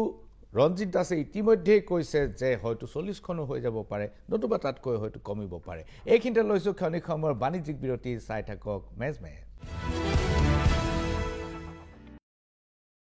পুনৰ ঘূৰি আহিছোঁ মেজমেলৰ মজিয়ালে আৰু মেজমেলত আজি উপস্থিত অসম চৰকাৰৰ কেবিনেট মন্ত্ৰী ৰঞ্জিত কুমাৰ দাস দাস ডাঙৰীয়া আপুনি বিৰতিলৈ যোৱাৰ পূৰ্বে এটা খুব গুৰুত্বপূৰ্ণ আৰু সঁচা কাহিনী ক'লে সেইটো হ'ল যে ডক্টৰ হিমন্ত বিশ্ব শৰ্মা আৰু আপুনি দুয়ো গৈ হাগ্ৰামা মহিলাৰীক অনুৰোধ কৰিছিল যে একমাত্ৰ MCL এজনক EM পদটো দিব লাগে EM পদটো দিয়াটো দূৰৰে কথা হাগ্ৰামা মহিলাৰীয়ে আপোনালোকক যিবোৰ উক্তি ক'লে যিবোৰ কথা ক'লে মোক মুখ্যমন্ত্ৰী ডাঙৰীয়াই নিজে কৈছে যে তাৰ পিছতেই বাহিৰলৈ ওলাই আহি ৰঞ্জিত দাস আৰু মই সিদ্ধান্ত কৰিলোঁ যে আমি সংগঠন কৰিম নিজৰ শক্তি বঢ়াম এতিয়া কথাটো হ'ল যে এই যে সংগঠন কৰিম আৰু শক্তি বঢ়াম এইটোৱে আপুনি মন কৰিব বড়ো আন্দোলনটোৰ যিটো আৰম্ভণি যে এই ৰাষ্ট্ৰীয় শক্তিবিলাকে তেওঁলোকৰ লগত সদায় সংঘাত এই আৰম্ভণিটোৰ পৰাই আজিৰ অৱস্থাটোলৈ আমি এবাৰ যেতিয়া সংঘাতৰ পৰিস্থিতি তাৰ পিছত আকৌ সি নামি আহিল পুনৰ এটা সংঘাতৰ পৰিস্থিতি হোৱাৰ আশংকা বিদ্যমান দাস ডাঙৰীয়া নাই এইটো এইকাৰণে কৈছোঁ যে পূৰ্বৰ যিখন BTC চৰকাৰ আৰু কংগ্ৰেছৰ চৰকাৰৰ কি আছিল নাই মই ইমান বিস্তাৰিত ক'ব খোজা নাই কাৰণ কিয় যে যি সময়ত নেকি হত্যা অগ্নিকাণ্ড বিভিন্ন ধৰণৰ টৰ্চাৰ তাত বাহিৰে সেই সময়ত কংগ্ৰেছ শাসিত চৰকাৰৰ সময়ত তাত বাহিৰে আমি একো বেলেগ দেখা পোৱা নাছিলোঁ কিন্তু আমাৰ যদি সংঘাত যদি হ'লহেঁতেন প্ৰথম ছাপোৰ্ট কৰিবলৈ ওলাই অহা দলটো হৈছে ভাৰতীয় জনতা পাৰ্টি আৰু অকল সেইটোৱে নহয় ভাৰতীয় জনতা পাৰ্টিয়ে এইটো এটা বিচাৰে যে ভাৰতবৰ্ষৰ প্ৰতিটো জাতি জনগোষ্ঠীৰ যাতে তেওঁলোকৰ যাতে আমি আগুৱাই যাতে নিব পাৰোঁ আৰু কেনেকৈ আগুৱাই নিব পাৰোঁ সেইটো আমাৰ প্ৰত্যেক জনগোষ্ঠীক লৈ পেলাই একোটা আমাৰ ৰিচাৰ্চ উইংছ এটা আছে যে এই জনগোষ্ঠীটোৰ গ্ৰিভেন্সটো কি আছে এই জনগোষ্ঠীটো ক'ত ক্ষোভিত হৈ আছে এই জনগোষ্ঠীটো কোনপিনে আগুৱাই নিলে ভাল হ'বগৈ বা সমভাৱে ভাৰতবৰ্ষৰ লগত যদি খাপ খাবলগীয়া হয় এই জনগোষ্ঠীকো যাতে আমি আগুৱাই নিব পাৰোঁ তেনেকুৱা মাইণ্ডছেট ভাৰতীয় জনতা পাৰ্টিৰ আছে আৰু আমাৰ যিটো ৰিচাৰ্চ উইংছে এইবোৰ কথা বিভিন্ন সময়ত ৰিচাৰ্চ কৰি পেলাই আমাক বিভিন্ন ধৰণৰ ফিডবেক দিয়ে ৰাষ্ট্ৰীয় সমিতিক বা আমাৰ ৰাজ্যিক সমিতিক দিয়ে যিহেতু আমি ভাৰতবৰ্ষ বুলি ক'লে সমগ্ৰ ভাৰতৰ জাতি জনগোষ্ঠীক লৈ পেলাই আমি ভাৰতবৰ্ষ বুলি কওঁ গতিকে প্ৰতিটো জাতি জনগোষ্ঠীৰ উত্তৰণ বিচাৰোঁ কাৰণে আজি যি কংগ্ৰেছৰ সময়ত যিটো কাম কৰিব লাগিছিলে সেইটো কামৰ বিপৰীতে কিন্তু মাননীয় প্ৰধানমন্ত্ৰী নৰেন্দ্ৰ মোদী ডাঙৰীয়াই হওক বা সৰ্বানন্দ সোণোৱাল ডাঙৰীয়াই হওক বা হিমন্ত বিশ্ব শৰ্মা ডাঙৰীয়াই দুখোজ কিন্তু আগুৱাই গৈ পেলাই কিন্তু তেওঁলোকৰ হকে কাম কৰিছে কিন্তু এনেকুৱা এটা কথা নহয় যে আমি হয়তো আজি যেনেকুৱাকৈ কাৰ্বি আংলং বা ডিমা হাছাও বা ধৰক অন্য আমি যেনেকুৱাকৈ ৰাভা হাছং অট'নমাছ কাউন্সিলতো আমি একত্ৰিত বা মিচিং অট'নমাছত তাতো আমি গণশক্তিৰ লগত আমি একত্ৰিত হৈ কাম কৰিছোঁ নাইকিয়া হৈ গ'ল গণশক্তি শেষ হৈ গ'ল নাই এতিয়া গণশক্তি হ'বলৈ নাই নহয় এতিয়া আমি তাত যিমানখিনি তাত কাম কৰিছোঁ সমান্তৰালভাৱে গণশক্তিও কৰিছে আজি গণশক্তিৰ সংগঠনটো আছে গণশক্তি ৰাজনৈতিকভাৱে তেওঁলোকে অৰাজনৈতিক সংগঠন হিচাপে কাম কৰি আছে ৰাজনৈতিকভাৱে তেওঁলোকে কি আমাৰ লগত আহিছে কাৰণ তেওঁলোকে জানে বা এওঁলোকে জানে যে আমি সকলোৱে যদি একত্ৰিত হৈ থাকোঁ বৰ্তমান যিটো অসমৰ পৰিস্থিতি পৰিৱেশ সেই সময়ত আমি ৰামধেনু সদৃশ আমি মিত্ৰতাৰে সকলো জাতি জনগোষ্ঠী সকলো ৰাজনৈতিক দলে একত্ৰিত হৈ থাকিলেহে সুৰক্ষিত অসম এখন আমি আগন্তুক দিনত ৰাইজক দিব পাৰিম আৰু যেতিয়ালৈ আমাৰ মাজত বিভাজন থাকিব তেতিয়া আমি অসুৰক্ষিত অসমহে আমি এখন ধৰি ৰাখিব পাৰিম আমি বিচাৰিছোঁ মাননীয় মুখ্যমন্ত্ৰী ডক্টৰ হিমন্ত বিশ্ব শৰ্মা ডাঙৰীয়া হওক ৰাজ্যিক সভাপতি দিলীপ শইকীয়া ডাঙৰীয়া হওক বা আমাৰ প্ৰতিটো কাৰ্যকৰ্তাই বিচাৰিছে এখন যাতে সুৰক্ষিত অসম যাতে আমি পাওঁ আৰু সুৰক্ষিত অসমৰ কাৰণে প্ৰতিটো জাতি জনগোষ্ঠীৰ লগত ৰামধেনু সদৃশ মিত্ৰতা যাতে আমি কৰিব পাৰোঁ তাৰ কাৰণে প্ৰয়াস চলাই আহিছোঁ ৰঞ্জিত দাস ডাঙৰীয়া যেতিয়া নিৰ্বাচনী প্ৰচাৰ চলি আছে মুখ্যমন্ত্ৰীয়ে বহুকেইখন সভাত ভাষণ দিছে আৰু এই ভাষণ দিয়াৰ সময়ত মুখ্যমন্ত্ৰী ডাঙৰীয়াই এই কথাটো কৈছে যে অহা 5 বছৰত BTC অঞ্চলত সকলোৰে অধিকাৰ সমান হ'ব এই কথাটোৱে বড়োলেণ্ডৰ বহু মানুহক চিন্তিত কৰিছে যে সকলোৰে অধিকাৰ সমান হ'ব এই অৰ্থটো কি বুজাইছে অৰ্থাৎ বড়ো জনজাতি হিচাপে যিটো বিশেষ মৰ্যাদা BTCৰ ভিতৰত আছে যিটোৰ কাৰণে তেওঁলোকে সৰ্বোচ্চ ত্যাগ কৰি ইমান দিন আন্দোলন কৰিলে তিনিখনকৈ চুক্তি হ'ল এইবোৰ সকলো অথলে গৈ শেষত গৈ সকলোৰে অধিকাৰ সমান হ'ব মানে বড়ো আৰু অবড়ো সমান হৈ যাব বড়োৰ সুকীয়া মৰ্যাদা নাথাকিব এই কথাটো তেওঁলোকৰ মনত এটা ধাৰণা হৈছে আপুনি কি কয় নহয় সেইটো আচলতে এইটো ৰং ধাৰণা ৰং কনচেপশ্যন কাৰণ কিয় যে আমি যিহেতু ভাৰতীয় সংবিধানখনকহে আমি সন্মুখত ৰাখোঁ আৰু ভাৰতীয় সংবিধানে কি কৈছে যে ভাৰতবৰ্ষৰ প্ৰতিটো জাতি জনগোষ্ঠী প্ৰতিটো পৰিয়ালে যাতে সাংবিধানিক সুৰক্ষা যাতে পায় গতিকে তাৰ মানে এইটো নহয় যে বড়ো জনগোষ্ঠীয় মূলৰ যিসকলে তেওঁলোকক লৈ পেলাই চুক্তি কৰাৰ পিছত তেওঁলোকৰ উন্নয়নৰ কাৰণে হওক বা তেওঁলোকৰ উত্তৰণৰ কাৰণে হওক যিমানখিনি কৰিবলগীয়া আছে নিশ্চিত ওপৰত কৰিব কিন্তু তাৰ মানে এইটো নহয় যে কোনোবা এটা জনগোষ্ঠীয়ে এটা অধিকাৰ পাবগৈ আৰু সেই অধিকাৰটো অন্য জনগোষ্ঠীয়ে নাপাব তেনেকুৱা হ'ব নোৱাৰে গতিকে আমি মুখ্যমন্ত্ৰী ডাঙৰীয়া হওক বা আমাৰ ৰাজ্যিক সভাপতি ডাঙৰীয়া একাষাৰে কথা কৈছে যে আমাৰ ভাৰতীয় সংবিধানে দিয়া যিসমূহ মৌলিক অধিকাৰ সেই মৌলিক অধিকাৰখিনি আমি সকলোৱে পাব লাগে আৰু ইয়াৰ লগে লগে যি আমি 6 শিডিউলত যিমানখিনি তাত মানে বিধি আছে সেই বিধিবোৰ যাতে সমান্তৰালভাৱে যাতে ইমপ্লিমেণ্ট যাতে কৰিব পৰা যায় সেইটো আমি চাব লাগিব তাৰমানে এইটো কোৱা নাই যে আমি BTCৰ চুক্তি বা BTRৰ চুক্তি উলংঘা কৰি পেলাই গৈ পেলাই যে আমি যে কিবা অধিকাৰ দিব বিচাৰিছোঁ সংবিধানৰ আধাৰত সংবিধানে যিমানখিনি যি অধিকাৰ দিয়াৰ কথা কৈ আহিছে সেইখিনি অধিকাৰৰ কথাই মাননীয় মুখ্যমন্ত্ৰী ডাঙৰীয়াই সভা সমিতিত কৈ আহিছে দাস ডাঙৰীয়া এই যেতিয়া আপুনি BTCৰ কথাটো এই যে সাংবিধানিক সুৰক্ষাৰ কথাটো আনিলে মই গম পাইছোঁ যে BTCৰ দ্বিতীয়খন যিখন চুক্তি আৰু প্ৰথমখন চুক্তি আমি যেতিয়া 6 শিডিউলটো যেতিয়া ডাইলুট কৰা হ'ল 6 শিডিউল সংশোধন কৰা হ'ল 6ষ্ঠ অনুসূচী সংশোধন কৰি বড়োলেণ্ডৰ বাবে সুকীয়া ব্যৱস্থা কৰা হ'ল য'ত অনাবৰৰো মাটি কিনা বেচাৰ অধিকাৰ ভূমিস্বত্ব থাকিব আৰু 2003 চনৰ আগলৈকে যিসকল বাসিন্দা তেওঁলোকে বড়োলেণ্ডৰ ভিতৰত মাটি কিনা বেচা কৰিব পাৰিব অবড়ো লোকেও পাৰিব কিন্তু মই জানিব পাৰিছোঁ যে বড়োলেণ্ডত যদি আপোনাৰ মাটি আছে আৰু আপোনাৰ মাটিখিনি যদি আপোনাৰ পুত্ৰ কন্যালৈ যদি হস্তান্তৰ কৰিব লগা হয় তেনেহ'লে সেই ব্যৱস্থাটো তাত নাই এই কথাটো সঁচা নেকি হয় এই অভিযোগটো আমাৰ বিভিন্ন সময়ত আমি যেতিয়া যাওঁ আমি সেই অঞ্চললৈ বহু পৰিয়ালে কয় যে আমাৰ দেউতা আজি বহু বছৰ ধৰি পেলাই কেইবাটাও মানে তাত দশক ধৰি পেলাই বসবাস কৰি আছে দেউতাক নাই এতিয়া কিন্তু তেওঁলোকৰ সতি সন্তানৰ মাটিটো তেওঁলোকৰ ট্ৰেন্সফাৰ হোৱা নাই আমি কৈছোঁ যে এইটো যেহেতু তেওঁলোকে যদি নতুনকৈ আহি পেলাই তাত স্থাপিত যদি হ'লহেঁতেন তেতিয়াহ'লে এই কথাটো একচেপ্টেবল এই কথাটো গ্ৰহণযোগ্য কাৰণ নতুনকৈ আহি পেলাই সোমোৱা মানুহ এজনক তাত আমি বড়োলেণ্ডত আমি কোনো কাৰণতে সেই ভূমিৰ অধিকাৰ দিব নোৱাৰোঁ কিন্তু যিসকলে যুগ যুগে বাস কৰি আহিছে তেওঁলোকৰ সতি সন্তানে সেই অধিকাৰটো পাব লাগিব কাৰণ কিয় ভাৰতীয় সংবিধানৰ যিটো আমাৰ গণ্ডিত যদি চাওঁ সেই অধিকাৰটো যদি আমি দিব নোৱাৰোঁ তেতিয়াহ'লে আমি নিশ্চিত ওপৰত আমিও লজ্জিত হ'ম কাৰণ কিয় একেখন ভাৰতবৰ্ষৰ মানুহে তেওঁলোকে যুগে যুগান্তৰে বাস কৰি আছে দেউতাকজন নাই কাৰণে মাটিটো ট্ৰেন্সফাৰ নহ'ব গতিকে সেই কথাষাৰটো কোনো কাৰণতে মানি লোৱা নহ'বগৈ গতিকে এইটো বিষয় এইটো এতিয়া আপুনি কেনেকৈ সংশোধন কৰিব এইটোতো নাই এইটো কৰাৰ কাৰণে আমি আলাপ আলোচনাৰ মাজে যাব লাগিব এইটোক লৈ পেলাই যদি আমি ৰাজনৈতিক ইছ্যু হিচাপে যদি লওঁ কাৰণ কিয় বিষ্ণুৰাম মেধি ডাঙৰীয়াই বাক্সা অঞ্চলত ABC ব্লক নামৰ 3টা ব্লক বনাই দিছিলে আৰু সেই ব্লক 3টা বনাই দিয়াৰ পিছত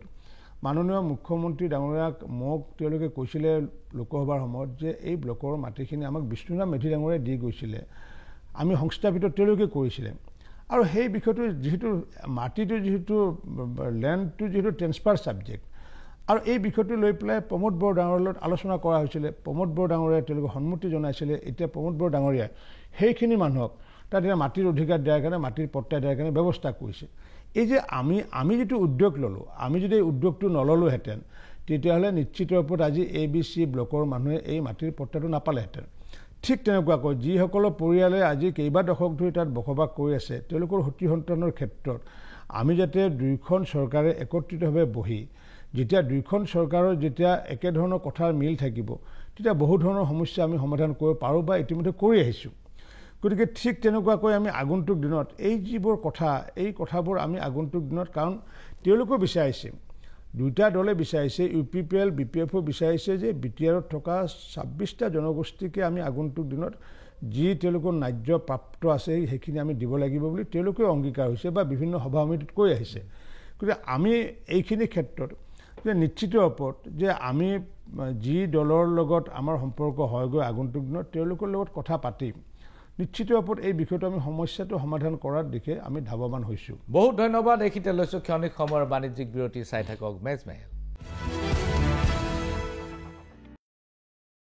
পুনৰ ঘূৰি আহিছো মেজমেলৰ মজিয়ালে আৰু মেজমেলত আজি উপস্থিত অসম চৰকাৰ কেবিনেট মন্ত্ৰী ৰঞ্জিত কুমাৰ দাস ডাঙৰীয়া পুনৰ আহিছো BTCৰ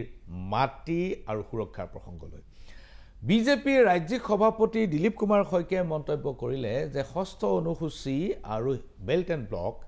ট্ৰাইবেল বেল্ট এণ্ড ব্লক দুইটা একেলগে নচলিব যিকোনো এটাৰ দ্বাৰাহে তেওঁলোক সুৰক্ষিত হ'ব পাৰে দুইটা সম্পূৰ্ণ সুকীয়া বিষয় দুইটা একেলগে নচলে এই কথাটোৱে বড়ো জনগোষ্ঠীৰ মনত বহুত ক্ষোভৰ সৃষ্টি কৰিছে আৰু এই প্ৰসংগত দিলীপ শইকীয়াই বহুত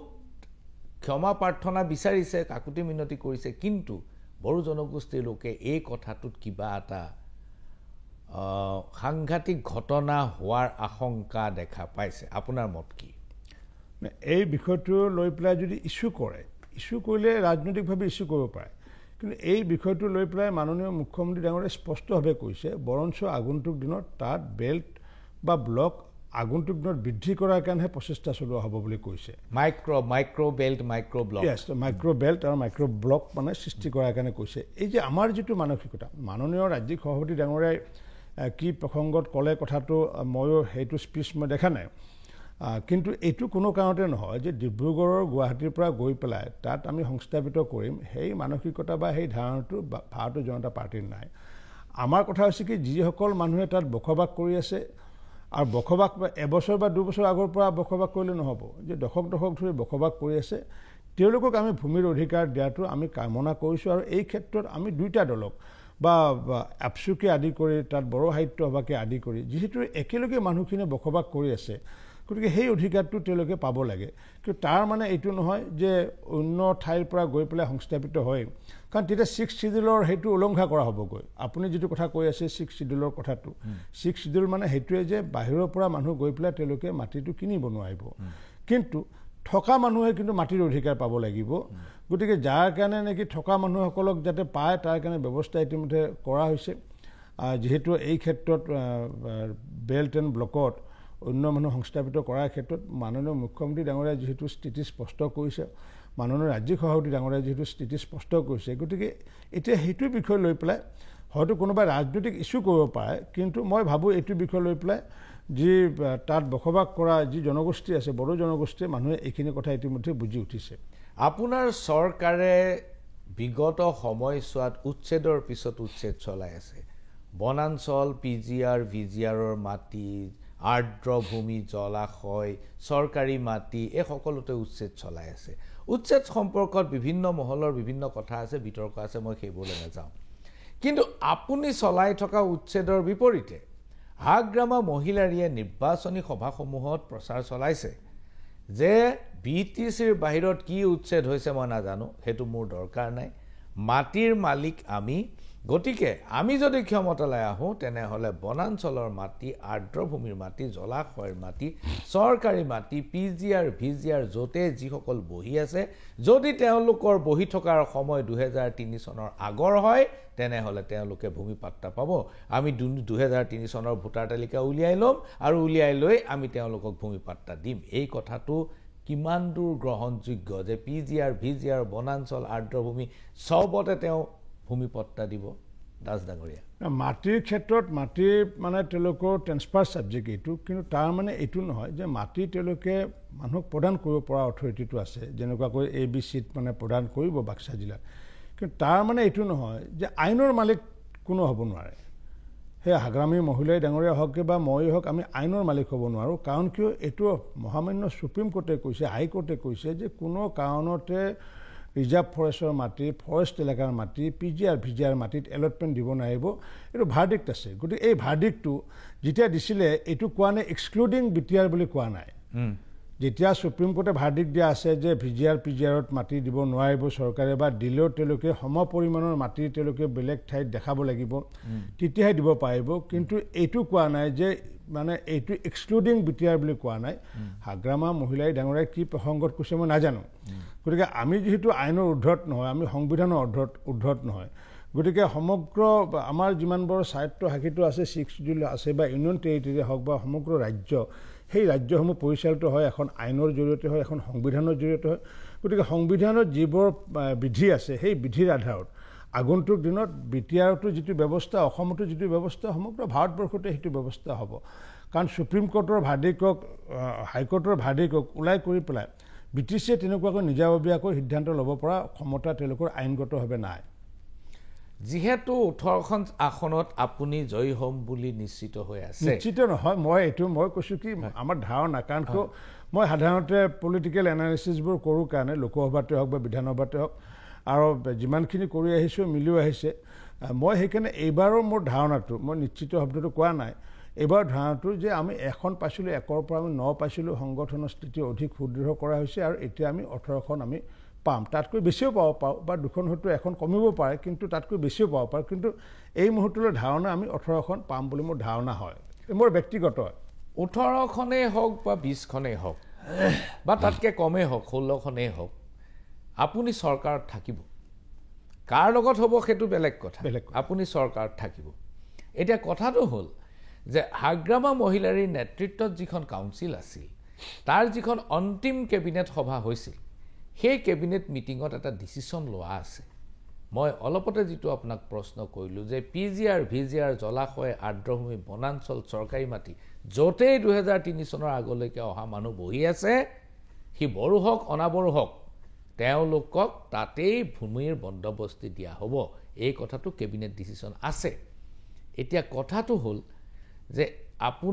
আপুনি যেতিয়া আকৌ যোৱা 5টা বছৰ আপোনালোক চৰকাৰত থাকিলে সেই কেবিনেট ডিচিশ্যনটো কিন্তু বানচাল কৰিলে নে নকৰিলে মই নাজানো যদি পুনৰ আহে আপোনালোকে সেইটো বানচাল কৰিব বুলি কথা দিব পাৰিবনে এই বিষয়টো যেহেতু নিশ্চিত ওপৰত চৰকাৰখন গঠন হোৱাৰ পিছত আৰু এইটো ঠিক যে বিজেপিক বাদ দি পেলাই BTRত চৰকাৰ কোনো গঠন কৰিব নোৱাৰে বিজেপিক লাগিবই কোনে কিমানখন আসন পায় বা কাৰ লগত হ'ব এইটো সুকীয়া কথা কিন্তু আগন্তুক দিনত মানুহৰ যাতে অধিকাৰ যাতে আমি দিব পাৰোঁ আৰু যিসকলে বে অধিকাৰ সাব্যস্ত কৰি আছে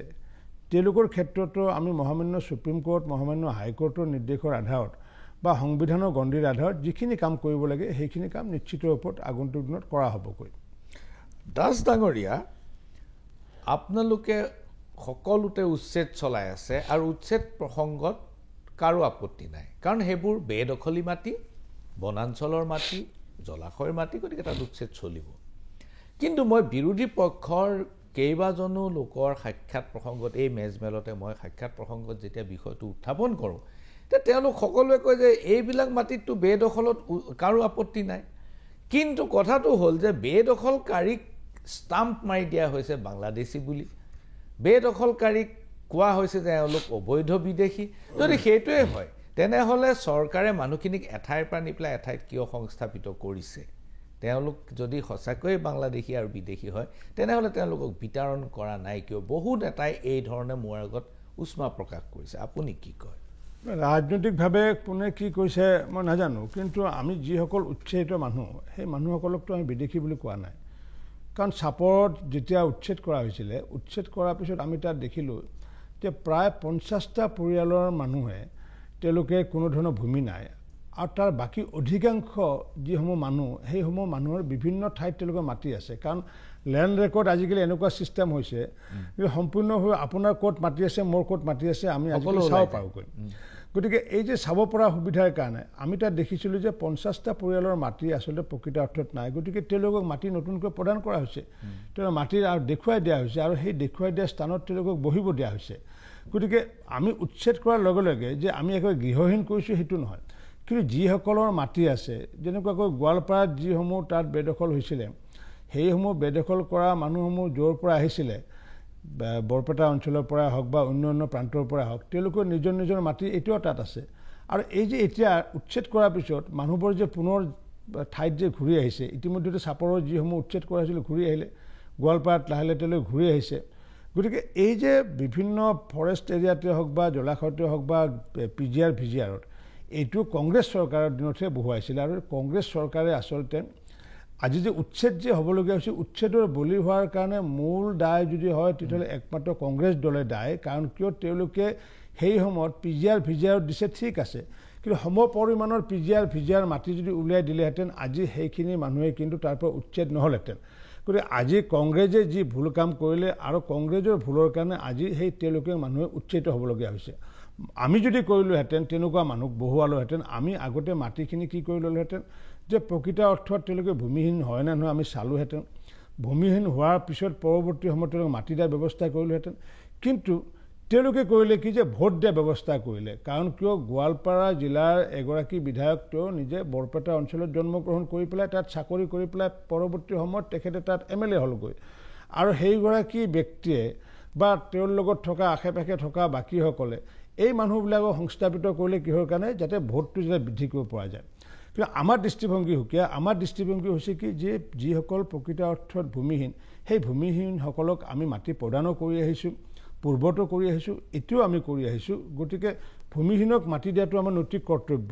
কিন্তু ভূমি থকা মানুহে তাত বেদখল কৰি থাকিব সেইটোতো কোনো কাৰণত গ্ৰহণযোগ্য হ'ব নোৱাৰে এইটো যোনে যিমানে ৰাজনৈতিক যি তেওঁলোকে প্ৰলেপ নিদিয়ক কিয় সেই কথাষাৰ অসমৰ ৰাইজে বুজি উঠিছে এতিয়া আৰু মই সেইকাৰণে ভাবোঁ এই বিষয়টো লৈ পেলাই বাংলাদেশী আমিতো উৎসাহিত মানুহক বাংলাদেশী বুলি কোৱা নাই মইতো কেতিয়াও কোৱা নাই আমাৰ মুখ্যমন্ত্ৰী ডাঙৰীয়াই কেতিয়াও কোৱা নাই সেইসকল মানুহ বাংলাদেশী আৰু সেই বাংলাদেশী যদি হ'লহেঁতেন পুছবেক কৰিলোহেঁতেন কাৰণ এতিয়াতো পুছবেক ছিষ্টেম চলি আছে এতিয়াও যে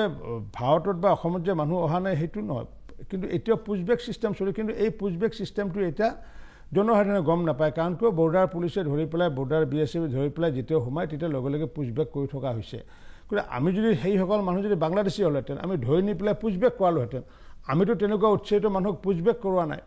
সীমান্ততটো নি পেলাই আমি বাংলাদেশ সীমান্তলৈ ঠেলি পঠোৱা নাই গতিকে এইটোৱে প্ৰমাণ কৰিছে গতিকে আমি সেইসকল মানুহ হয়তো ক'ৰবাৰ পৰা আহিছে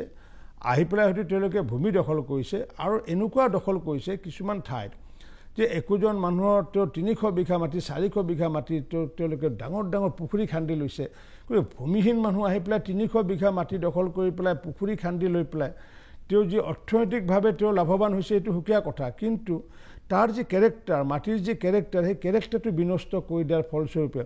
বিভিন্ন আজি ক্লাইমেট চেঞ্জৰ কথা কৈ আহিছোঁ আজি সমগ্ৰ বিশ্বই ক্লাইমেট চেঞ্জৰ কাৰণে একত্ৰিত হৈছে আৰু এই ক্লাইমেট চেঞ্জক যদি আমি যদি চেলেঞ্জ কৰিব লাগে তেতিয়া নিশ্চিত ওপৰত বনানীকৰণ কৰিব লাগিব আজি যেনেকুৱা আমাৰ ইয়াত কোনো সন্দেহ নাই আৰু এইটোত আপোনাৰ বেদখলৰ উচ্ছেদত কোনো আপোনাক আপত্তি কৰা নাই কিন্তু বেদখল উচ্ছেদৰ নামত আপোনালোকে যিবোৰ নামেৰে সেই মানুহবোৰক চিনাক্ত কৰিছে আৰু সেই বিশেষ সম্প্ৰদায়ৰ বাহিৰে আন মানুহৰ মাটিত আপোনালোকে হাত দিয়া নাই বুলি অভিযোগ উঠিছে এই কাৰণে মই প্ৰসংগটো আনিছিলোঁ এইখিনিতে লৈছোঁ ক্ষণিক সময়ৰ বাণিজ্যিক বিৰতি চাই থাকক মেজমেল পুনৰ ঘূৰি আহিছোঁ মেজমেলৰ মজিয়ালে আৰু মেজমেলত আজি আমাৰ অতিথি অসম চৰকাৰৰ কেবিনেট মন্ত্ৰী ৰঞ্জিত কুমাৰ দাস দাস ডাঙৰীয়া আমাৰ সময় কমি আহিছে মই মাত্ৰ স্পেচিয়েল ইণ্টেনচিভ ৰিভিজনৰ ওপৰত এটা প্ৰশ্ন কৰিব খোজো বিহাৰত ইতিমধ্যে স্পেচিয়েল ইণ্টেনচিভ ৰিভিজন হৈছে আৰু অসমতো হ'ব বুলি আমি জানিব পাৰিছোঁ কিন্তু যোৱা সোমবাৰে মই সাংসদ ৰকিবুল হুছেইনৰ এটা সাক্ষাৎকাৰ গ্ৰহণ কৰিছিলোঁ মেজমেলৰ মজিয়াত। ৰকিবুল হুছেইনে এটা অদ্ভুত খবৰ দিলে। তেওঁ এখন কাগজৰ এটা বাতৰি মোক দেখুৱালে, ক'লে যে অসম চৰকাৰে নিৰ্বাচন আয়োগক জনাইছে যে বিহাৰৰ যিটো ইণ্টেনচিভ ৰিভিজনৰ মডেল, সেই মডেলটো অসমত প্ৰযোজ্য নহ'ব, অসমত SIR নালাগে। কাৰণ বিহাৰৰ যিটো মডেল সেইটো NRCৰ ক্ষেত্ৰত ইতিমধ্যেই প্ৰয়োগ কৰা হৈছে, গতিকে সেই ধৰণৰ এটা ৰিভিজন আমাৰ হৈ গৈছে, গতিকে আমাক তেনেকুৱা SIR নালাগে বুলি কৈছে। আপুনি কিবা জানে নেকি? না, কি পত্ৰ দিছে মই সেই বিষয়ে অৱগত নহয়, কিন্তু মই এইটো কথা কৈছোঁ যে আমি এই যিটো ইণ্টেনচিভ ৰিভিজনৰ ক্ষেত্ৰত যে আমাৰ অসমৰ মানুহে যাতে কোনো ধৰণৰ যাতে কষ্ট যাতে নাপায়, যি অতিৰিক্ত ভোট আছে সেই ভোটবোৰ কৰ্তন কৰাত কাৰো আপত্তি নাই, কিন্তু ভোটবোৰ কৰ্তন কৰাৰ নামত অযথা যাতে মানুহ যাতে হাৰাশাস্তি নহয়, সেই বিষয়টো আমি বিচাৰিছোঁ, অসমৰ জনসাধাৰণৰ স্বাৰ্থত বিচাৰিছোঁ। বিহাৰৰ ক্ষেত্ৰত যিটো মডেল, সেই মডেলটো অসমৰ ক্ষেত্ৰত নিশ্চিত ৰূপত সুকীয়া হ'বগৈ, কাৰণ কিয় ইতিমধ্যে NRC কথা আপুনি উল্লেখ কৰিলে। গতিকে যাতে আমাৰ মানুহ যাতে হাৰাশাস্তিৰ সন্মুখীন নহয় আৰু আমাৰ মানুহ যাতে আগন্তুক দিনত যাতে ভোটাধিকাৰৰ পৰা যাতে বঞ্চিত নহয়, অতিৰিক্ত যি ভোট আছে, কাৰণ যেতিয়া মই দেখোঁ মোৰ যিজনে চুলি কাটি দিয়ে, সেই কাটি দিয়া ব্যক্তিজনৰ ভোট এতিয়াও বিহাৰতো আছে, ইয়াতে গুৱাহাটীতো আছে। তেওঁ নিজে কয় যে ভোট দিবলৈ যাম বিহাৰত, আৰু অসমত যেতিয়া লোকসভা এইবাৰ হৈছিলে তেতিয়া তেওঁ ক'লে যে ভোটৰ দুদিনমান মানে সেইদিনা আহিব নোৱাৰিব, কাৰণ ভোট দিব লাগিব। গতিকে এনেকুৱাকৈ যদি এজন ব্যক্তিৰ আমি one nation one ration card, আমি এক দেশ মে এক বিধান, এক দেশ মে এক নিচান, ঠিক তেনেকুৱাকৈ আমি one nation one voter card, one citizen one vote, এই যিটো আমাৰ মানে ছিষ্টেম, এই ছিষ্টেমত গৈ পেলাইহে আচলতে আমি এইটো আদৰণি জনাইছোঁ। আমি নিৰ্বাচন আয়োগে যিটো বিধি লৈছে এইটোক আমি সম্পূৰ্ণৰূপে আদৰণি জনাইছোঁ। এইটো এটা ভাল কথা হয় যে single vote for every citizen, এজন মানুহৰ এটাই ভোট। হয়, এতিয়া কথাটো হ'ল যে ইয়াৰ কাৰণেতো আজিৰ দিনটোত যাচাই কৰাৰ, পৰীক্ষা কৰাৰ যথেষ্ট অৱকাশ আছে, কাৰণ এজন মানুহে বিহাৰতো দিয়ে, অসমতো দিয়ে ভোট, কিন্তু মানুহজনৰ আধাৰ কাৰ্ড এখনেই হ'ব লাগিব। যেনেকৈ আপোনাৰ বেংক একাউণ্টটোৰ গোটেইখিনি একাউণ্ট, আপোনাৰ যিমানে একাউণ্ট নাথাকক কিয়, এখন আধাৰ কাৰ্ডৰ কাৰণে এটা ফৰ্মেটত গোটেইবোৰ আহি যায়। আপোনাৰ কিমান টকা ডিপজিট আছে, ক'ত কি ইনভেষ্টমেণ্ট আছে, চববিলাক আহি যায়, ইনকাম টেক্সে চব গম পাই থাকে। একেধৰণে ভোটাৰ তালিকাৰ ক্ষেত্ৰতো আমি আধাৰ কাৰ্ডৰ নাম্বাৰটো লৈ পেলাই সেইটো যাচাই কৰিব পাৰোঁ, এখন আধাৰ কাৰ্ডৰ অধীনত কেইটা ভোট আছে। এইটো নোৱাৰোঁ জানো দাস ডাঙৰীয়া? মইতো ভাবোঁ পৰৱৰ্তী সময়ত ইণ্টেনচিভ ৰিভিউ হ'বগৈ আধাৰ কাৰ্ডৰ ওপৰত, কাৰণ আধাৰ কাৰ্ডৰ মই দেখিছোঁ বা মোক কৈছে বা মই জ্ঞাত হৈছোঁ, ভাৰত চৰকাৰে কি কয় নাজানো বা অসম চৰকাৰে কি কয় নাজানো, ব্যক্তিগতভাৱে মই দেখিছোঁ যে আধাৰ কাৰ্ডৰ ফেক আধাৰ কাৰ্ড আছে, আধাৰ কাৰ্ডৰ ডুপ্লিকেট আধাৰ কাৰ্ড আছে। আধাৰ কাৰ্ড, সেই আধাৰ কাৰ্ড হয়তো আপোনাৰ নামত বা মোৰ নামত হয়তো দুখন হয়তো আধাৰ কাৰ্ড থাকিব পাৰে। গতিকে আগন্তুক দিনত এই আধাৰ কাৰ্ড যেতিয়ালৈ আমি সম্পূৰ্ণৰূপে স্বচ্ছ প্ৰক্ৰিয়াৰে কৰিব নোৱাৰোঁ, তেতিয়াহ'লে এই যিটো ছিষ্টেম আপুনি যিটো কথা কৈ আছে যে আধাৰ কাৰ্ডৰ বেছ কৰি পেলাই ভোটাৰ লিষ্টখন বনোৱা, এতিয়া আধাৰ কাৰ্ডে যদি থাকে, ডুপ্লিকেট থাকে, তেতিয়া নিশ্চিত ৰূপত ভোটো দুটা থাকিবগৈ। নহয়, তাত এটা কথা আছে, আধাৰ অথেণ্টিফিকেশ্যনৰ, আধাৰ অথেণ্টিক কৰাৰ কাৰণে, আধাৰ পৰীক্ষা কৰাৰ কাৰণে ব্যৱস্থা আছে। এতিয়া আপুনি যেতিয়া পাছপৰ্ট ৰিনিউ কৰিব যাব, পাছপৰ্ট ৰিনিউ কৰিবলৈ গ'লে আপুনি আধাৰখন দিব লাগিব, কিন্তু আপোনাক ক'ব যে আপুনি সেই তাত গৈ পেলাই সেইটো অথেণ্টিকেটেড কৰি আনক। তেতিয়া আপোনাক এখন ডাঙৰ কাগজ উলিয়াই দিয়ে, আপোনাৰ মোবাইললৈ এটা OTP আহে, অৰ্থাৎ সেই আধাৰ কাৰ্ডৰ মালিক আপুনি। এই কথাটো মই যেতিয়া নিজৰ কামত যাম তেতিয়াহে সেইটো এপ্লিকেবল হ'বগৈ, হয়, কিন্তু মই যেতিয়া সেই কামত নাযাওঁ, কাৰোবাৰ যে বেলেগ আধাৰ কাৰ্ড নাথাকিব তাততো মানে নাই। নাই নাই, বুজিছোঁ যে এতিয়া যদি ৰিভিজনৰ ক্ষেত্ৰত আধাৰ কাৰ্ডখনক বেছ কৰি লোৱা হয়, তেতিয়া ফেক আধাৰ কাৰ্ডবোৰো ওলাই যাব। সেইটোৰো ইণ্টেনচিভ ৰিভিউ কৰাৰ প্ৰয়োজন আছে, মই সেইটোৱে ক'বলৈ গৈছোঁ। আচ্ছা, এতিয়া যদি অসমত বিহাৰৰ দৰে মডেল এটা লৈ পেলাই যদি SIR হয়, আপোনালোকে সমৰ্থন কৰিব নকৰে? নহয়, এইটো